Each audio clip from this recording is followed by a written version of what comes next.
Hi, this pre-recorded lecture is going to be for the subject OPT2495, Ocular Diagnostic Techniques. Okay, so the topic that I will be covering in this 1 hour is going to be on cycloplegic drugs. Okay, so it's going to be an hour of lecture. Okay, so when we talk about the cycloplegic drugs, it belongs to this cholinergic category. So this cholinergic, before we move into the cycloplegic drug, so we're going to look at, how does this cholinergic drugs is actually working in the human body. Okay, so we start off with this cholinergic is divided into two types. One is the stimulant, another one is the antagonist. So the cholinergic stimulant and cholinergic antagonist is the one that we're going to look at. How do they work in the body to cause the activity in the body? So as we know, this cycloplegic drug is a anticholinergic drugs. So it belong, and another name that we used to call this cycloplegic drug is the cholinergic antagonist. Okay, so we're going to look at how does this drugs is actually working. Okay, so as I mentioned, it's divided into two. So we're going to look at the first one, mechanism of the stimulant. Okay, so how does these stimulant drugs actually work is when we instill the drug to the human body. Okay, it can be topical, where we instill on the arm, or it can be orally taken, or it can be injected through IV. So there are many ways that we can actually, take this drugs. Okay, so if let's say a person is taking this cholinergic agonists or cholinergic stimulant drugs, okay, it will actually travel, travel to the cells, okay, to bind to the muscarinic receptors that can be found on the cells, okay, at the external part of the any cells, okay, and activate them. Okay, so activate them, and once that cell, once they bind to the muscarinic receptors and get activated, it will actually stimulate the activity internally in the cell. Okay, so this is how the cholinergic agonists or cholinergic stimulants will work. On the other hand, when we talk about this cholinergic antagonist or anticholinergic drugs such as cycloplegic drug, which we're going to cover today, okay, once it is instilled, for example, if let's say we are using cycloplegic drug, we instill on the topically on the eye. So then what will happen to this drug is it will travel to the muscarinic receptor, which can be found at the external part of a cell, and then they will bind to the muscarinic receptor. But this anticholinergic drug, which is like such as a cycloplegic drug, it will bind, but it will not activate the cell. So that's the difference between the stimulant and the antagonist. Okay, the stimulant will bind and activate. This one will bind, but will not activate the activity in the cell. Okay, so what they do is by actually blocking, okay, they will actually block the action of acetylcholine. So what is this acetylcholine? Acetylcholine is the one responsible for the activation of the activity of the internal activity of a cell. Okay, so if let's say we are using a cholinergic agonist drug, it will actually activate, it will mimic the action of acetylcholine and will cause the activity of the internal cells, stimulate that. Excuse me. While this anticholinergic will actually block the action of acetylcholine, so there is no activity internally will get stimulated. Okay, so how does this affect the activity in the cell? Okay, so for cholinergic agonists, they mimic the action of acetylcholine, okay, which leads to the constriction of pupil and accommodation to happen. If let's say we are talking about related to eyes. While this anticholinergic drugs, such as cycloplegic drugs, okay, which we commonly use in the clinic for refraction purpose, okay, how that will actually affect the eye is once this cycloplegic drug travel to the cell and then bind to the muscarinic receptor, okay, blocking the action of acetylcholine, what will happen is it will cause dilation of the pupil and loss of accommodation. Okay, opposite to what the acetylcholine will do. Okay, so that's what, this anticholinergic drugs will do. Okay, so now we look at the key properties of these two drugs. Okay, so the first one is affinity. Affinity is the ability to get attached to the, something.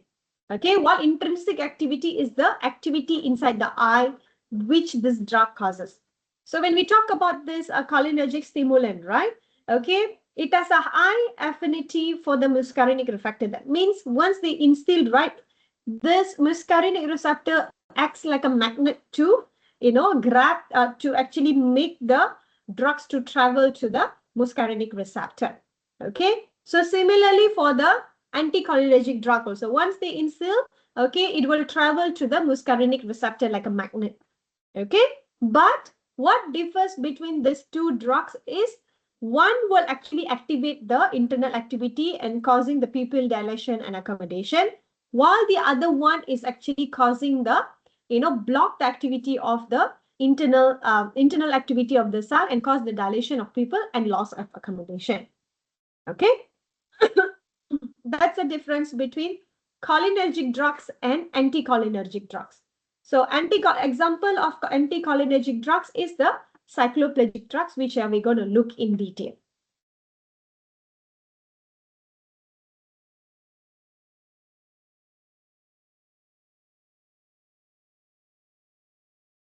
Okay, I have activity. Please watch this video.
Okay, so this video is explaining the same thing. Okay, so this is acetylcholine, the yellow color balls. Okay, so basically, it will travel to the muscarinic receptor. This is the muscarinic receptor, the yellow one. Okay, and it will get attached. Once it get attached, and then it will activate the activity in the cell. Okay, what will happen is if let's say cholinergic drugs are instilled to the eye or instilled to the body. So what will happen is the acetylcholine will be released, but then what will happen is this acetylcholine will be actually kicked out, and then this cholinergic antagonist will actually bind to the muscarinic receptor and cause the internal activity to get activated. Okay, while these cholinergic agonists, the anti-cholinergic drugs such as cycloplegic, okay, once the acetylcholine is released, while it actually moving to bind to the muscarinic receptor, so this cholinergic agonist will actually bind to the muscarinic receptor, and this acetylcholine will not have any space to get attached, so it will get destroyed. Okay, so once this cholinergic agonist is actually getting affected, so the internal activity will be stopped. Okay, no activation happens because this one actually stops the internal activities. Okay, that's when the pupil dilation and loss of accommodation happens.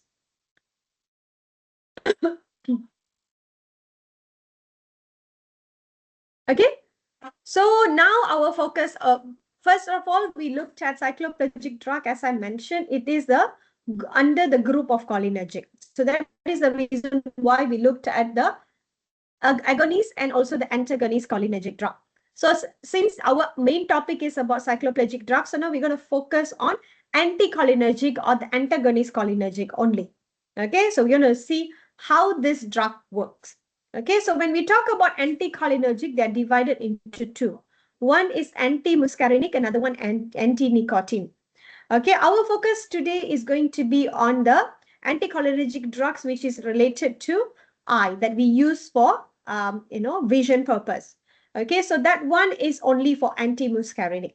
So in this anti-muscarinic drugs, there are further categorized into two groups. One is non-selective, another one is selective. Okay, so what is the difference between this non-selective and selective? It's selective means these anti-muscarinic drugs are very selective. They only bind to certain type of anti-muscarinic receptors. While these nons are, they actually particularly bind to one, two, or very limited number of muscarinic receptor types. While this non-selective is actually they bind more than that. So they bind to all type of muscarinic receptors or more type of muscarinic receptors. So that's the difference between the selective and non-selective. So when we talk about the non-selective, okay, the first one is atropine and homatropine. Okay, atropine is commonly used by the ophthalmologists. Okay, it's a type of cycloplegic drug, okay, that is used widely by the ophthalmologists. Okay, so this non-selective anti-muscarinic receptor actually bind to 5 types of muscarinic receptors, M1, M2, M3, M4, and M5. Okay, another type of non-selective anti-muscarinic is scopolamine. Okay, this scopolamine is not used by optometrists. It is only used by the ophthalmologists. And this particular, type of anticholinergic drugs are, as I mentioned earlier, it binds to more types of anti-muscarinic receptors, such as M1, M2, M3, and M4. Okay, and another category of these anticholinergic drugs will be the selective type. So the selective type, as I mentioned earlier, they actually bind to a selected muscarinic receptors only, or they bind to a limited one. Can be more than one, but very limited. Okay, so the first example of this anticholinergic drug will be this tropicamide, which binds to the anti-muscarinic receptor, okay, which is the category of M3. While the next one is the cyclopentolate. So this tropicamide and cyclopentolate is commonly used by the optometrists. So another example of selective one will be cyclopentolate. It binds to 3 types of anti-muscarinic receptors, which is M1, M2, and M3. So what's the difference between non-selective and selective is, okay, the drug clearance time that it is taken to actually, get rid of the drug's effect. Okay, if it is non-selective, more receptor types are being, bind to the drug, and it will take a longer time to actually, get the effects to be washed off from the body. While this selective, also similar. So since it's selective, the effect time is going to be shorter. And if you compare these two, right, selective, okay, there are 2 examples. One is tropicamide and cyclopentolate. Cyclopentolate will have a lesser time, for it to be washed off compared to cyclopentolate, because it only binds with 1 type of receptor, while cyclopentolate, it binds with 3 types of receptor. So that's the difference between this non-selective and selective, and how the binding actually causes the dark clearance duration will actually, be affected because of this. Okay, now we look at the mechanism of action. Okay, so we start with the one that commonly used, okay, in among the eye care practitioners. Okay, the one that commonly used is atropine, tropicamide, cyclopentolate. This is the most common one. So as I mentioned earlier, atropine is commonly used by the ophthalmologists. Okay, So it is atropine is derived from plants. Okay, it is an alkali. Okay, it's a basic nitrogen found in several plants of the Solanaceae family, commonly known as the nightshade family. It's medical plants. Okay, so it is extracted. This atropine is extracted from this type of plants. Okay, the primary source of atropine include there are three types. Okay, one is belladonna. Okay, it is the most well-known source of atropine. Okay, the second one is Jimson wheat, Datura stramonium. Okay, it's another significant source of atropine also. And the third source will be Mandrake, Mandragora officinarum. Okay, contains of atropine as well, though less commonly used. So mostly this atropine is extracted from this belladonna or Jimson wheat. So how does this, atropine affects the eye? Okay, how does it actually cause the anticholinergic, okay, in the eye? So atropine, as I mentioned earlier, it's a cyclopentolic drug. Okay, it is a muscarinic antagonist. Okay, meaning it blocks the action of acetylcholine at muscarinic receptor in the body. That means once this atropine is actually instilled to the eye, it will travel towards the muscarinic receptors, and it will actually blocks acetylcholine from binding to the receptors. So this atropine will get bind to the receptors, and it actually blocks the action of the internal activity by blocking the binding of the muscarinic receptor acetylcholine. Okay, so by binding to the receptors, it inhibits the parasympathetic nervous system activity in the eye. Okay, so what will actually happen if the parasympathetic nervous system activity is actually blocked by the anticholinergic drug or the atropine is, first it will cause cycloplegia. Okay, cycloplegia means it's a temporary paralysis of accommodation.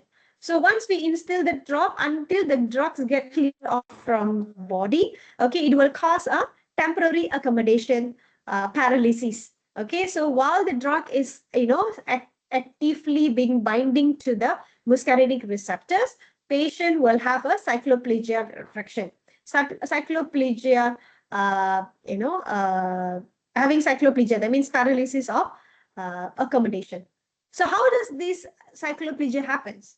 Okay, so this atropine will block the muscarinic receptor in the ciliary muscle. So it will travel to the ciliary muscle, okay, and get bind to the muscarinic receptors, which is found in the ciliary muscle.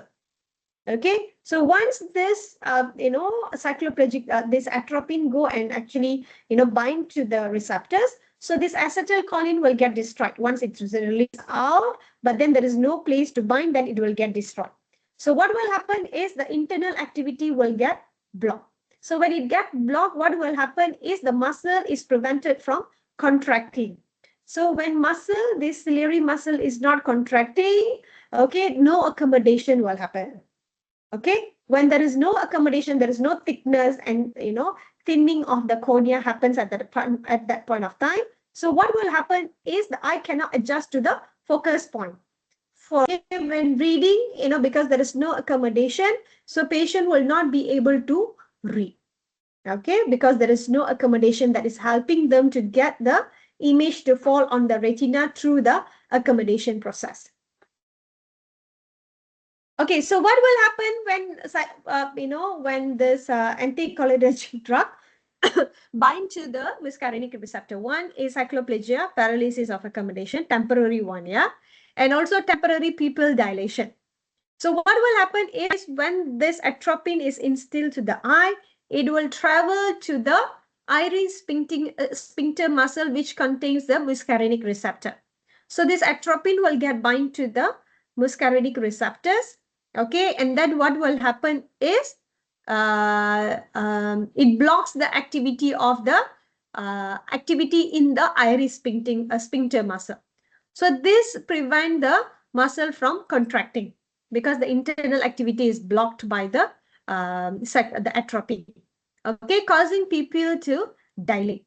Okay, although dilation helps us to view the internal structure of the eye, but it is not good for the, the person when they are reading. Because when we read, we need to have a pupil constriction, okay, so that the depth of focus is achieved and the vision is clear for reading. But when this pupil dilation happened, that was not possible.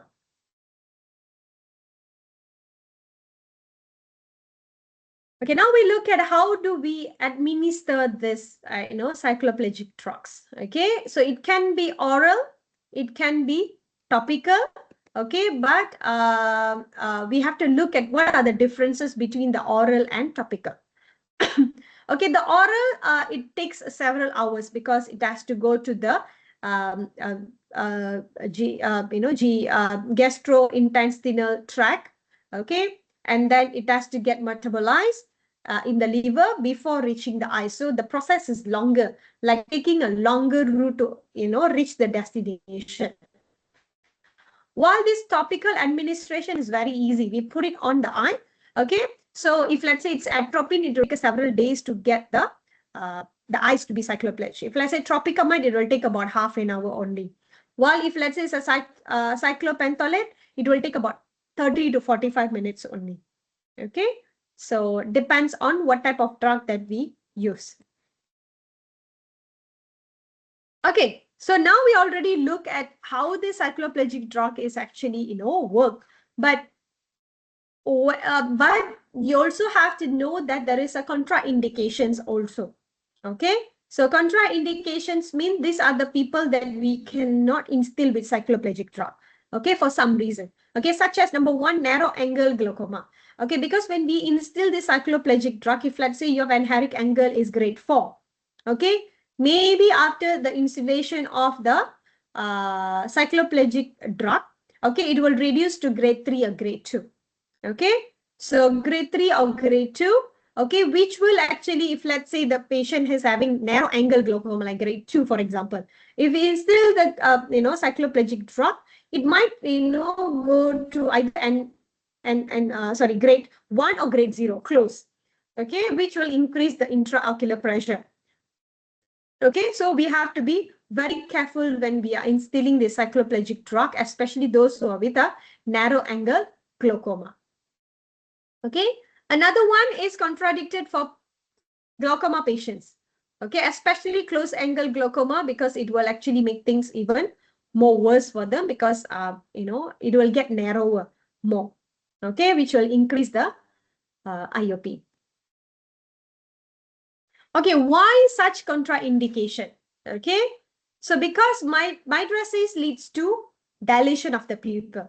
Okay, so when there is a mydrosis, it will obstruct the trabecular meshwork and impair the drainage of the aqueous humor. Okay, so when mydrosis happen, when the pupil get dilated, okay, when pupil is dilated, the trabecular meshwork at the side impair the drainage of the aqueous humor, raising the intraocular pressure, which will actually make a glaucoma to be worsened. Okay.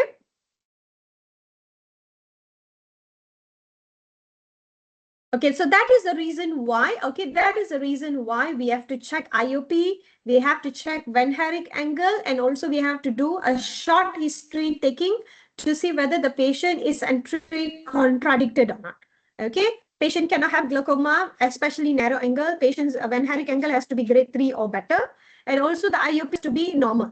Okay, if let's say these three are not normal, okay, with the installation of the drug, it will obstruct the trabecular meshwork and impair the drainage of the aqueous humor. Okay, if let's say the condition is worse, that will actually raise the intraocular pressure in a drastic value, which will trigger the or worsening the glaucoma. So we have to be very careful on this. And also we have to remember, although we instill this topically to the eye, it doesn't mean that the drugs only travel to the eye. Okay, it has the ability to travel to other places also. Okay, which we can see that, okay, how does it affect other organs if let's say it travels to other organs? Okay, so if let's say it travels to other organs, it could actually cause dry mouth. Okay, due to the reduced salivary gland secretion. Okay, this anticholinergic drug will actually, reduce the glands, salivary gland secretion, which cause the patient to have a dry mouth. Or if let's say it's travel, okay, to the eye, it will cause cycloplegia and mydrosis affecting the focus of the patient for a period of time. Okay, and also the drug can cause the increase of heart rate, okay, like tachycardia. Okay, this is also possible. And the last one is the urinary retention by affecting the bladder detrusor muscle. Okay, so this also can, cause the, effects on other organs. Is it, with a cycloplegic of 1% drug with a 2 drops only being instilled, will that affects this?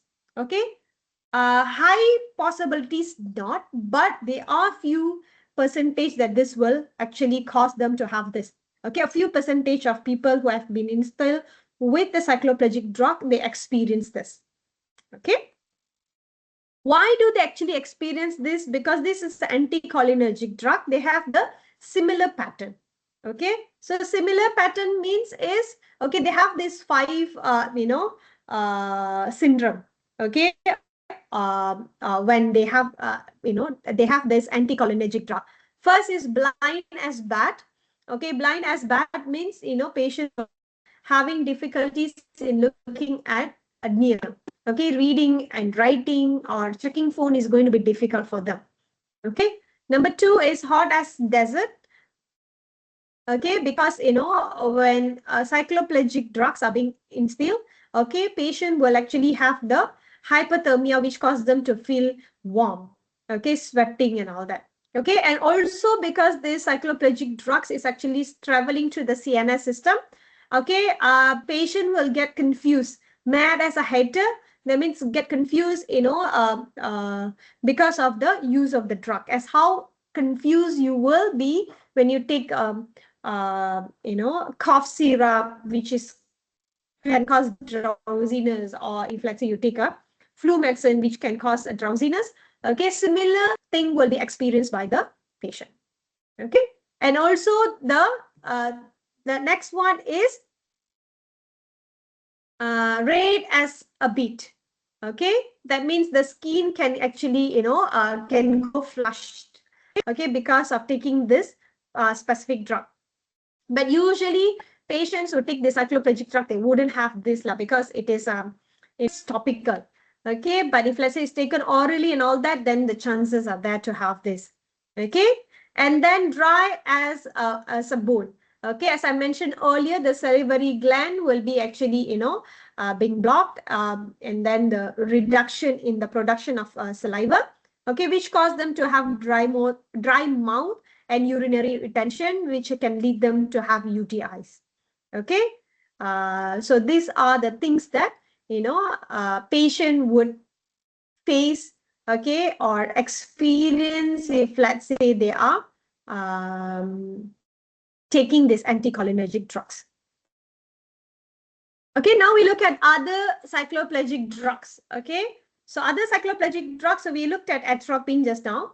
So other cycloplegic drug is atropine, commonly used by the ophthalmologist, homotropine, rarely used, copolamine, rarely used, cyclopentolate, commonly used by optom, tropicamide, commonly used by optom, and phenylephrine, mydrotic is also commonly used by the optoms. Okay, so these are the drugs that we use. Okay, if let's say we need the cycloplegic drugs. Okay, now we're going to look at the comparison between drugs. So as I mentioned, okay, this drugs activity is based on, the number of muscarinic receptor that they are actually bind to. Okay, the concentration of the drug and all that.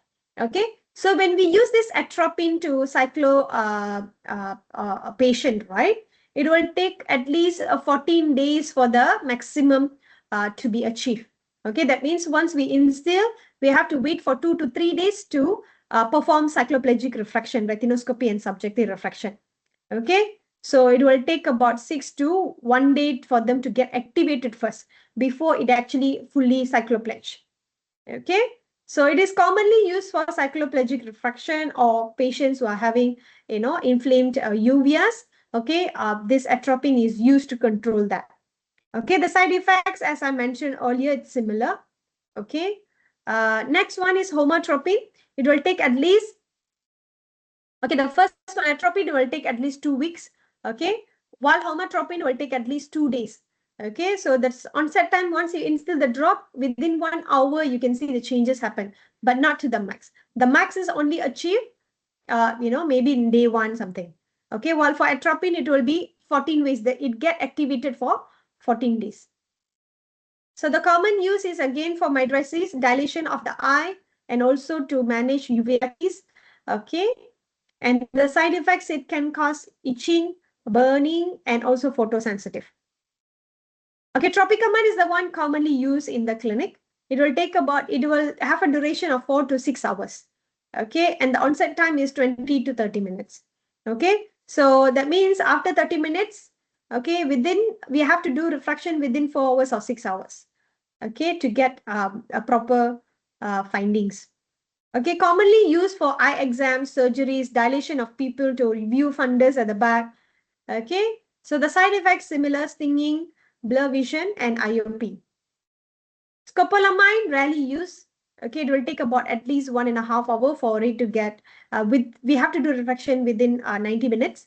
Okay, the onset time is 30 to 60 minutes. Okay, it is used for diagnostic procedures, pain relief, blur, and it will cause patient to have blurry vision, CNS toxicity also. And the last one is the cyclopenthole. Okay, also commonly used in the optometry clinic. So it stays for 2 days. Okay, and it will take about 30 to 45 minutes to reach the maximum cycloplegia before the refraction can be done. Okay, and common use is for refraction purpose and also management of uveitis, and the side effect is similar to others. Okay, according to the Optical Act 1991, right? Okay, optometrists are allowed to use this drug. Okay, registered optometrists or registered optician who is permitted to prescribe and dispense contact lenses, right? The one with the pink cert. Okay, they are allowed to actually use the this cycloplegic drugs, okay, under the supervision of medical doctors in the vicinity. Okay, but currently there is a new Buku Panduan is actually released by the AMO and MOC, where people, optoms are eye care practitioners are allowed to use the drug. Okay, but they have to sit for a training before they sit for exam. Once they pass, they are allowed to use the drugs in their practice. So this is the latest updates. Thank you.